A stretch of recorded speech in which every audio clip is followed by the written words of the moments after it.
কেমন আছেন সবাই? আশা করি ভালো আছেন। আজকের ভিডিওটি সত্যি খুব ইন্টারেস্টিং হবে, তাই শুরু থেকে শেষ পর্যন্ত দেখবেন, লাইক দিতে ভুলবেন না। এই গল্পটা শেষ পর্যন্ত দেখলে অনেক মজা পাবেন। চলুন আর দেরি না করে ভিডিও শুরু করি।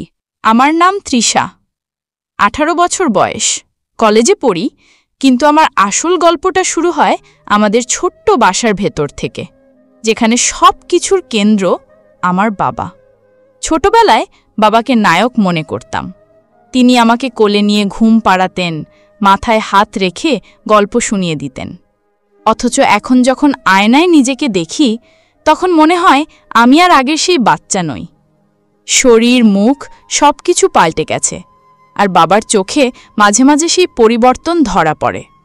যদিও তিনি কিছু বলেন না, তবু আমি টের পাই তার দৃষ্টি কতটা গভীর। কলেজ থেকে ফেরার সময় যখন দরজা খুলে বাবা আমাকে ভিজে কাপড়ে দেখে, তখন তাড়াহুড়ো করে তোয়ালে এনে দেন। তখন মনে হয় আমি শুধু তার মেয়ে নই, আরও কিছু যেন হয়ে গেছি তার কাছে। তোয়ালের ছোঁয়া গায়ে লাগলে মনে হয় অদ্ভুত উষ্ণতা ছড়িয়ে পড়ছে সারা শরীরে। আমি গা ঢাকা দিয়ে লাজুক মুখে বলি, দরকার ছিল না। কিন্তু বাবার চোখের কোণে যে মমতা আর অন্যরকম ঝিলিক দেখি, তা আমার বুকের ভেতর অচেনা কাঁপন জাগায়। রাতে পড়তে বসলে বাবা পাশে এসে চুপচাপ দাঁড়িয়ে থাকেন, বলেন আলোটা ঠিকমতো আছে কিনা। আমি জানি শুধু আলো নয়, তিনি আসলে আমার পাশে থাকতে চান। আমি খাতা খুলে পড়তে থাকি, কিন্তু মনে হয় তার দৃষ্টি আমার গায়ের ওপর দিয়ে বয়ে যাচ্ছে। আমি অস্থির হয়ে পড়ি, অথচ কিছু বলি না, শুধু শ্বাস একটু ভারী হয়ে আসে। একদিন আমি অসুস্থ হয়ে জ্বরে কাবু হয়ে শুয়ে আছি। মা তখন বাইরে। বাবা আমার পাশে বসে কপালে ভেজা কাপড় চেপে দিচ্ছেন। আমি আধোজ্বরে চোখ খুলে দেখি বাবার মুখটা কতটা চিন্তায় ভরা। তার আঙুলের ছোঁয়া আমার গালে গড়িয়ে যায়। সেই স্পর্শে জ্বর কমে না, বরং শরীর অন্যরকম উষ্ণতায় ভরে ওঠে। আমি ঘুমের ভান করি যেন কিচ্ছু বুঝিনি, অথচ ভেতরে ভেতরে বুঝি বাবার হাত সরলেও তার রেখা থেকে যায়। সন্ধ্যায় বারান্দায় দাঁড়িয়ে আমি বাতাস নেই। বাবা পেছনে এসে দাঁড়ান, বলেন বেশি রাতে বাইরে দাঁড়ানো ভালো নয়। আমি জিজ্ঞেস করি কেন? তিনি উত্তর দেন শুধু এটাই যে ঠান্ডা লাগবে। কিন্তু আমি টের পাই তার কণ্ঠে অন্যরকম কম্পন, যেন তিনি আমায় আড়াল করতে চান সবার চোখ থেকে, যেন আমি তার একান্ত। মাঝে মাঝে মনে হয় আমি বাবাকে নিয়ে যা ভাবি তা বলা যাবে না, সমাজ হয়তো মেনে নেবে না, কিন্তু আমার ভেতরের অনুভূতি কে আটকাবে? আমি তার ছায়ায় নিজেকে খুঁজে পাই, তার সান্নিধ্যে বুক ধকধক করে। রাতের নিস্তব্ধতায় যখন তার পদশব্দ শোনা যায়, তখন আমি চুপচাপ শুয়ে থেকেও পুরো শরীর কেঁপে ওঠে। আমি বুঝতে পারি এই টান শুধু বাবার মেয়ে হওয়ার নয়, এর ভেতরে এমন কিছু আছে যেটা আমি উচ্চারণ করতে ভয় পাই। তবুও প্রতিদিন সেই আবেশে আমি ডুবে যাই, নিজেকে আটকাতে পারি না। আর বাবার চোখের ভেতরেও যেন আমি একই রকম কিছু খুঁজে পাই, যেটা আমরা দুজনেই ভাষায় বলি না, কিন্তু নীরবে অনুভব করি। সেই রাতে আমি বিছানায় শুয়েছিলাম, অথচ ঘুম আসছিল না। বারবার মনে হচ্ছিল বাবার চোখের দৃষ্টি যেন আমার বুকের ভেতর গেঁথে আছে। আমি চাদর মুড়িয়ে শুয়ে থেকেও শুনতে পাচ্ছিলাম বাবার ঘরে আলো নিবল কি নিবল না। তার পদশব্দ করিডোর দিয়ে ভেসে এলে আমার বুক কেঁপে উঠছিল। হঠাৎ করেই মনে হচ্ছিল দরজা খুলে যদি তিনি আমার ঘরে ঢুকে পড়েন, তবে আমি কি বলবো? আমি কি অভিনয় করব ঘুমিয়ে আছি, নাকি চোখ মেলে তাকাবো? এই দ্বিধা আমাকে আরও অস্থির করে তুলল। আমি অচেতনভাবে বালিশ আঁকড়ে ধরলাম আর কল্পনা করতে লাগলাম তার উপস্থিতি ঠিক পাশে, নিঃশ্বাস গায়ে লাগছে। অথচ সত্যিই তিনি আসেননি, শুধু কল্পনার মধ্যে আমি বন্দী হয়েছিলাম। ভোরে ঘুম ভাঙতেই দেখলাম বাবা বারান্দায় বসে চা খাচ্ছেন। আমি গা ধুয়ে এসে তার সামনে দাঁড়ালাম। তিনি হাসলেন আর বললেন, খুব রাত করে পড়েছিলে, চোখ লাল হয়ে আছে। আমি কিছু বলতে পারিনি, শুধু চুপ করে মাথা নুইয়ে দাঁড়িয়েছিলাম। তখন তিনি আলতো করে আমার গাল ছুঁয়ে বললেন, সাবধানে থেকো। আমি জানি সেই ছোঁয়া ছিল যত্নের। আমি আর কিছু বলিনি, শুধু মনে মনে লুকিয়ে রাখলাম। দিনগুলো একে একে কেটে যাচ্ছিল। আমি বাবাকে এড়িয়ে যেতে পারছিলাম না, বরং তার পাশে থাকতে অকারণ অজুহাত খুঁজতাম। রান্নাঘরে মাকে সাহায্য করার ভান করে বাবার সাথে কথোপকথন বাড়িয়ে দিতাম। কখনো আবার পড়ার টেবিলে গিয়ে বসতাম, যাতে বাবা এসে খাতা দেখতে পারেন। অথচ ভিতরে ভিতরে আমি চাচ্ছিলাম তার চোখ আমার দিকে থাকুক, তার শ্বাস আমি অনুভব করি। একদিন বিকেলে ঝড় উঠেছিল। মা তখন বাজারে, আমি আর বাবা ঘরে একা। জানালায় ঝাপটা মারছিল বাতাস। হঠাৎ বিদ্যুৎ চলে গেল। আমি ভয় পেয়ে বাবার কাছে গিয়ে দাঁড়ালাম। উনি হাসলেন, বললেন, ভয় পেও না, আমি আছি। তারপর আমার কাঁধে হাত রাখলেন। সেই মুহূর্তে মনে হচ্ছিল পৃথিবীর সব ভয় দূর হয়ে গেল। আমি আলতো করে বাবার দিকে তাকালাম। অন্ধকারে শুধু তার চোখ ঝলসে উঠছিল, যেন আমাকে পুরোপুরি ভেদ করে দেখছে। আমি ঠোঁট চেপে কিছু বলতে চাইলাম, কিন্তু পারলাম না। শুধু চুপচাপ দাঁড়িয়ে রইলাম। তখন তিনি আমার কপালে চুমু খেলেন। আমি ভয়ে নয়, বরং শান্তি অনুভব করলাম। আমি মাথা নামিয়ে রাখলাম, কিন্তু সেই ছোঁয়ার রেশ আমাকে গভীরভাবে নাড়া দিল। ঝড় থেমে গেলে আলো ফিরে এলো, মা ফিরল, সবকিছু আবার স্বাভাবিক হয়ে গেল। কিন্তু আমার ভেতরে আর কিছুই আগের মতো ছিল না। আমি যেন নতুন এক উপলব্ধির দিকে পা বাড়িয়ে ফেলেছি, যেখানে আমি আর বাবা দুজনেই কিছু না বলে সবকিছু বুঝে নিচ্ছি। শুধু সমাজকে না জানিয়ে আমরা নিজের ভেতরের নীরব কথোপকথন চালিয়ে যাচ্ছি। সেই রাতটা আমি বারবার মনে মনে ফিরে গেছি। বাবার চুমুর স্মৃতি এখনও কপালে লেগেছিল। আমি শুয়ে শুয়ে আঙ্গুল দিয়ে ছুঁয়ে দেখছিলাম, আর বুক কাঁপছিল। আমি জানি এটা যত্ন আর ভালোবাসার বন্ধন, যেটা আমি স্বীকার করতে পারবো না কারোর কাছে, কিন্তু এড়িয়ে যাওয়াও সম্ভব নয়। পরদিন সকালে ঘুম ভাঙতেই মনে হচ্ছিল আমি অন্যরকম হয়ে গেছি, যেন চোখে মুখে লুকানো আলো জ্বলে আছে। আয়নায় তাকিয়ে নিজের ঠোঁট ছুঁয়ে দেখলাম, আর মনে পড়ল বাবার কপালে রাখা চুমুর কথা। আমি লজ্জা পেলাম, অথচ লুকিয়ে লুকিয়ে সেই স্মৃতিকে উপভোগ করছিলাম। নিচে নামতেই বাবা নাশতার টেবিলে বসেছিলেন। তিনি সাধারণ ভঙ্গিতে খবরের কাগজ পড়ছিলেন, কিন্তু আমার মনে হচ্ছিল তার চোখ আসলে আমাকেই খুঁজছে। আমি কাছে গিয়ে বসতেই তিনি মাথা তুলে তাকালেন। সেই দৃষ্টি এতটাই গভীর ছিল যে আমার বুক কেঁপে উঠল। আমি তাড়াহুড়ো করে চা খেতে লাগলাম। তিনি হেসে বললেন, গরম চা এত তাড়াহুড়ো করে খাস কেন? আমি কিছু না বলে শুধু মাথা নুইয়ে দিলাম, অথচ মনে হচ্ছিল তিনি সব বুঝছেন। দুপুরে কলেজে গেলাম। ক্লাসে বসে পড়ার চেষ্টা করছিলাম, কিন্তু মনোযোগ দিতে পারছিলাম না। বারবার মনে হচ্ছিল বাবার চোখ, তার ছোঁয়া, তার কণ্ঠ, সব কিছু আমাকে ঘিরে আছে। বান্ধবীরা মজা করছিল, কিন্তু আমি চুপচাপ ছিলাম। আমার মনে হচ্ছিল আমি ভেতরে ভেতরে এমন এক পথে হাঁটছি যা কাউকে বলা যায় না, অথচ সেই পথ থেকে ফিরে আসাও অসম্ভব। বিকেলে ফিরে এসে দেখি বাবা বারান্দায় বসে আছেন। আমি চুপচাপ পাশে গিয়ে দাঁড়ালাম। তিনি তাকিয়ে মৃদু হাসলেন আর বললেন, পড়াশুনো ঠিকমতো হচ্ছে তো? আমি উত্তর দিলাম, হ্যাঁ, কিন্তু আসলে পড়াশোনার বদলে তার কথা ভেবেই সময় কেটে যায়। তিনি সেটা বুঝতে পারলেন কিনা জানি না, তবে তার দৃষ্টি আমার চোখে আটকে রইল অনেকক্ষণ। আমি আর তাকাতে পারছিলাম না, বুকের ভেতর ভরভর করছিল। আমি ভেতরে গিয়ে দরজা বন্ধ করে বালিশে মুখ গুজে ফেললাম। সেই রাতে স্বপ্নে দেখলাম আমি আর বাবা সমুদ্রের ধারে হাঁটছি, ঢেউ আমাদের পায়ে এসে লাগছে। তিনি আমার হাত ধরে আছেন, আমি হাসছি। হঠাৎ তিনি আমার কপালে ঝুঁকে চুমু খেলেন আর বললেন, তুই শুধু আমার। আমি ঘুম ভেঙে উঠে বসে রইলাম। শরীর কাঁপছিল। স্বপ্নটা এতটাই স্পষ্ট ছিল যে মনে হচ্ছিল সত্যি হয়েছে।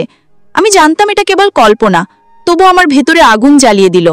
কয়েকদিন ধরে আমি বাবার সাথে কথাবার্তা আগের চেয়ে কম বলছিলাম, যেন নিজেকে আড়াল করতে চাই। কিন্তু উনি মাঝে মাঝে এসে জিজ্ঞেস করতেন, সব ঠিক আছে তো? আমি হেসে বলতাম হ্যাঁ, অথচ আমার হাসির আড়ালে কত ঝড় বয়ে যাচ্ছে তিনি কি টের পাননি, নাকি আমাকেই শুধু মনে হচ্ছিল উনি বোঝেন, জানি না। একদিন সন্ধ্যায় মা আত্মীয়ের বাসায় গেলেন। আমি আর বাবা একা ঘরে। টিভি চলছিল, কিন্তু আমি দেখছিলাম না। শুধু বাবার পাশের উপস্থিতি আমাকে অস্থির করে তুলছিল। হঠাৎ বিদ্যুৎ চলে গেল, আবার ঘর অন্ধকার। আমি ভয়ে বাবার হাত চেপে ধরলাম। তিনি শান্ত গলায় বললেন, ভয় পেও না, আমি তো আছি। আমি বললাম জানি, কিন্তু তারপরও হাত ছাড়িনি, বরং আরো শক্ত করে ধরে রাখলাম। অন্ধকারে তার হাতের উষ্ণতা আমার হাত বেয়ে শরীর কাঁপিয়ে দিল। আমি জানতাম এটা শুধু ভয় নয়, এর ভেতরে অন্য কিছু আছে। তিনি কিছু বললেন না, শুধু হাত ধরে রাখলেন। তারপর বিদ্যুৎ ফিরে এলে আমরা চুপচাপ হয়ে গেলাম, যেন কিছু হয়নি। অথচ আমি জানতাম সেই মুহূর্ত আর সাধারণ ছিল না।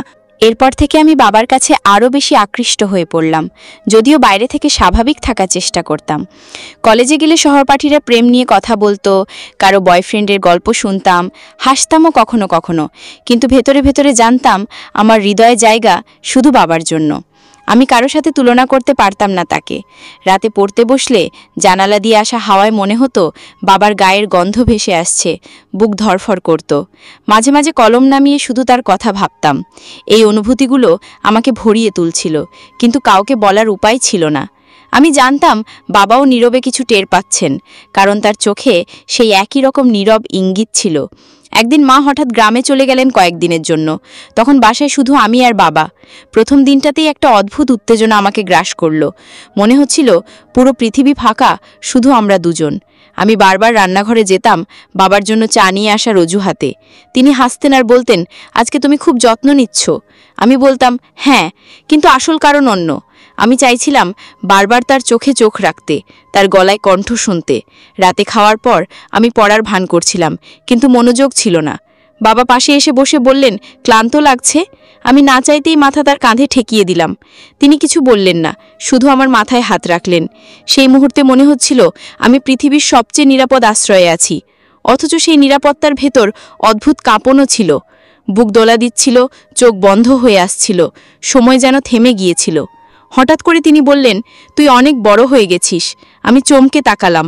তার চোখে এমন দৃষ্টি ছিল যা আমাকে বাকরুদ্ধ করে দিল। আমি উত্তর দিতে পারিনি, শুধু শ্বাস ভারী হয়ে উঠল। তার হাত চুলের ভেতর দিয়ে নামতে নামতে আমার কাঁধে এসে থামল। আমি আর চোখ সরাতে পারছিলাম না। মনে হচ্ছিল আমরা দুজনেই এমন এক জায়গায় এসে দাঁড়িয়েছি যেখান থেকে ফেরার পথ নেই। পরদিন সকালে মা ফোন করলেন। আমি বাবার কাছে ফোন এগিয়ে দিলাম। তিনি সাধারণভাবে কথা বললেন। আমি পাশে দাঁড়িয়েছিলাম, কিন্তু ভেতরে ভেতরে টের পাচ্ছিলাম আমি আর বাবা আগের জায়গায় নেই। আমাদের ভেতরে নতুন এক গোপন সেতু তৈরি হয়ে গেছে, যেটা কেবল আমরা দুজনেই জানি। বিকেলে আমি বই হাতে নিয়ে বারান্দায় বসেছিলাম। বাবা এসে পাশে দাঁড়ালেন। আমি বইয়ের ভেতরে চোখ রেখেও পড়তে পারছিলাম না, শুধু অনুভব করছিলাম তার নিঃশ্বাস আমার গালে লাগছে। আমি একটু সরলাম, কিন্তু আবার কাছে চলে এলাম, যেন দূরে থাকতে পারছিলাম না। তিনি কিছু বললেন না, কিন্তু চুপচাপ দাঁড়িয়ে রইলেন। আমি জানতাম সেই নীরবতা কথার চেয়েও বেশি গভীর। দিনগুলো এগিয়ে যাচ্ছিল, আর আমি বুঝতে পারছিলাম বাবার সাথে আমার নীরব টান আরও ঘনীভূত হচ্ছে। কলেজে গিয়ে বই খুললেও মাথার ভেতর ঘুরত বাবার মুখ, তার কণ্ঠ, তার যত্ন। আমি বান্ধবীদের সাথে গল্প করতাম, কিন্তু হাসির আড়ালেই বুকের ভেতর লুকিয়ে থাকত কেবল তার নাম। একদিন ক্লাস শেষে বাড়ি ফিরতে দেরি হয়ে গেল। আকাশ কালো করে এলো। হঠাৎ বৃষ্টি শুরু হলো। আমি ভিজে বাসায় ফিরলাম। দরজা খোলার সঙ্গে সঙ্গে বাবা উদ্বিগ্ন হয়ে দাঁড়িয়ে গেলেন। তিনি তাড়াহুড়ো করে তোয়ালে দিলেন। আমি ভিজে গায়ের কাপড় চেপে ধরছিলাম। বাবা বললেন, তাড়াতাড়ি শুকিয়ে নাও, ঠান্ডা লাগবে। আমি চুপচাপ দাঁড়িয়ে তার দিকে তাকিয়ে রইলাম। চোখে এমন কিছু ছিল যা কথায় বলা যায় না। তিনি আমাকে ঘরে পাঠালেন, কিন্তু আমি মনে মনে ভাবছিলাম কেন তার যত্ন এত অন্যরকম লাগে। রাতে খাওয়ার সময় মা পাশে ছিলেন না। আমরা দুজন একসাথে খেতে বসেছিলাম। আমি হাতের ভাত নেড়ে চুপচাপ বসেছিলাম। বাবা হেসে বললেন, আজ এত চুপচাপ কেন? আমি বললাম, কিছু না, কিন্তু আসলে আমার ভেতরে চলছিল এক অদ্ভুত কাঁপন। তার চোখ আমার মুখে আটকে ছিল।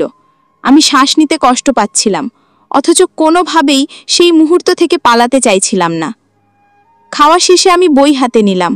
বাবা পাশ থেকে বললেন, বেশি চাপ নিও না, চোখ লাল হয়ে যাচ্ছে। আমি বললাম, ঠিক আছে। কিন্তু বইয়ের অক্ষরগুলো তখন ঝাপসা হয়ে যাচ্ছিল।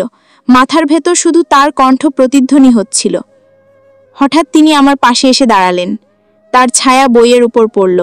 আমি মাথা তুলে তাকালাম। চোখে চোখ পড়তেই চারপাশ যেন থেমে গেল। আমি কিছু বলতে পারলাম না। তিনি নিঃশব্দে আমার খাতা উল্টে দিলেন, তারপর আলতো করে আমার মাথায় হাত রাখলেন। আমি চোখ বন্ধ করলাম, বুক কেঁপে উঠল।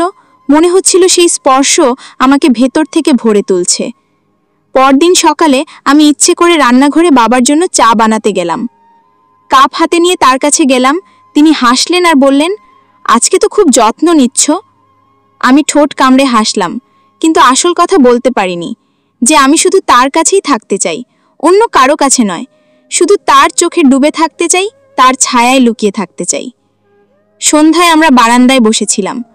হাওয়ায় চুল এলোমেলো হচ্ছিল। বাবা আলতো করে চুল সরিয়ে দিলেন। আমি চোখ নামিয়ে ফেললাম। তার আঙুলের ছোঁয়া গালে রয়ে গেল অনেকক্ষণ। আমি জানতাম এটা শুধুই যত্ন নয়, এর ভেতরে আরও কিছু আছে যা আমরা কেউ উচ্চারণ করছি না, তবু প্রতিটি মুহূর্তে তা আমাদের চারপাশে ছড়িয়ে আছে। শেষ কয়েক সপ্তাহে আমি অনুভব করছিলাম যে আমার এবং বাবার মধ্যে সম্পর্ক বদলে গেছে। প্রতিটি দিনের শুরুতেই তার দিকে তাকানো আর প্রতিটি রাতের শেষের আগে তার কথা ভাবতে ভাবতেই সময় কেটে যাচ্ছে। কলেজ থেকে ফিরে আমি দরজা খোলার সঙ্গে সঙ্গে জানতাম বাবার দৃষ্টি আমার দিকে থাকবে। তিনি হেসে আমাকে স্বাগত জানাবেন, সেই হাসিতে সব ক্লান্তি দূর হয়ে যাবে। আমি জানি এটি শুধু মায়া নয়, এক গভীর অনুভূতি যা আমি ভেতরে ভেতরে স্বীকার করেছি। রাতের অন্ধকারে যখন শুয়ে থাকি তখনও আমি তার কণ্ঠের মৃদু কম্পন, স্নেহের ছায়াকে কল্পনা করি। কখনো স্বপ্নে দেখিও আমি তার হাত ধরে হেঁটে যাচ্ছি আর সমুদ্রের ঢেউ আমাদের পায়ে এসে লাগছে। আমি ঘুম ভাঙার পরে বুক ধড়ফড় অনুভব করি, মন ধীরে ধীরে শান্ত হয়, কিন্তু মনে হয় এখনও তিনি পাশে আছেন। একদিন মা বাসায় ছিলেন না, আমি রান্নাঘরে গিয়ে চা বানালাম। বাবা পাশ দিয়ে গিয়েই বললেন সাবধানে নিতে। আমি কাপ হাতে তার দিকে তাকালাম। তিনি মাথা হেলালেন, চোখে যে মমতা আর ঝিলিক ছিল তা আমার সমস্ত মন ভরিয়ে দিল। আমি লজ্জা পেলাম, কিন্তু পালাতে পারলাম না, বরং আরও কাছে চলে এলাম। রাতের খাওয়ার পরে আমরা বারান্দায় বসেছিলাম, চুপচাপ হাওয়ায় চুল উঠছিল। বাবা হাতটা আমার কাঁধে রাখলেন। আমি শ্বাস বন্ধ হয়ে যাওয়া অনুভব করছিলাম, এমনকি শুধু তার উপস্থিতি কেবল আমাকে পুরোপুরি নিজের মনে হচ্ছিল। রাতের নীরবতায় আমরা দুজনেই কোনো কথাই বলিনি, কিন্তু অন্তরের সব কথা ও অনুভূতি বিনিময় হয়ে গেছে। পরের দিন সকালে কলেজে যাওয়ার আগে আমি জানালা দিয়ে তাকালাম, সূর্য উঠছে, হালকা বাতাসে মনে হলো বাবার চোখে সেই একই নীরব দৃষ্টি ভেসে আসছে। আমি নিজেকে ধরে রাখতে পারি না, এমনটি কিছুক্ষণ দাঁড়িয়ে শুধু অনুভব করি। সব শব্দ অপ্রয়োজনীয়, কারণ যা আমাদের মধ্যে চলছে তা ভাষার বাইরের, শুধু চোখ আর নীরবতায় বোঝা যায়।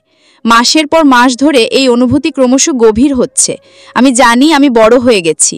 আমি জানি বাবার চোখেও কেবল মমতা নয়, এমন এক অদৃশ্য সম্পর্ক আছে যা আমি স্বীকার করি না কারো কাছে, শুধু আমাদের মধ্যে। আমরা দুজনেই জানি, আমরা দুজনেই নীরব। রাতের ঘুমের আগে আমি বিছানায় শুয়ে থাকি, হাত আলতো করে বালিশে রাখি, চোখ বন্ধ করি। মনে করি বাবার হাত ধীরে ধীরে আমার কপালে নামছে। স্বপ্নে আমরা হাঁটছি, কথা বলছি না, শুধুই দৃষ্টি আর নীরবতা আমাদের গল্প বলে। আমি বুঝি এটাই আমার পৃথিবীর সবচেয়ে নিরাপদ, সবচেয়ে গভীর সঙ্গ। কোনো শব্দের প্রয়োজন নেই, শুধু সেই নীরবতা, শুধু সেই আবেশ। একদিন কলেজে ফেরার পথে আমি হঠাৎ দেখি যে আমার অনুভূতি আর লুকিয়ে রাখা সম্ভব নয়। আমি স্বীকার করি নিজের ভেতরের সব অনুভূতি, কিন্তু জানি এটা সমাজের চোখে অন্যরকম। তাই শুধুই বাবার কাছে, শুধুই আমাদের অন্তরে, নীরবতার মাধ্যমে আমরা একে অপরকে বুঝি। কোনো কথার প্রয়োজন নেই। আমি শিখেছি এই আবেশের মধ্যে আমার শান্তি, আমার আনন্দ, আমার পূর্ণতা। আর আমি জানি শেষ পর্যন্ত এই নীরবতা ও দৃষ্টি আমাদের গল্পের সবচেয়ে গভীর অধ্যায়। রাতের নিস্তব্ধতায় আমি শুয়ে থাকি, জানালা দিয়ে হালকা বাতাস ঢুকছে, বুক কেঁপে যাচ্ছে। ভেতরে ভেতরে হাসি, চোখ বন্ধ করে শ্বাস নিয়েছি।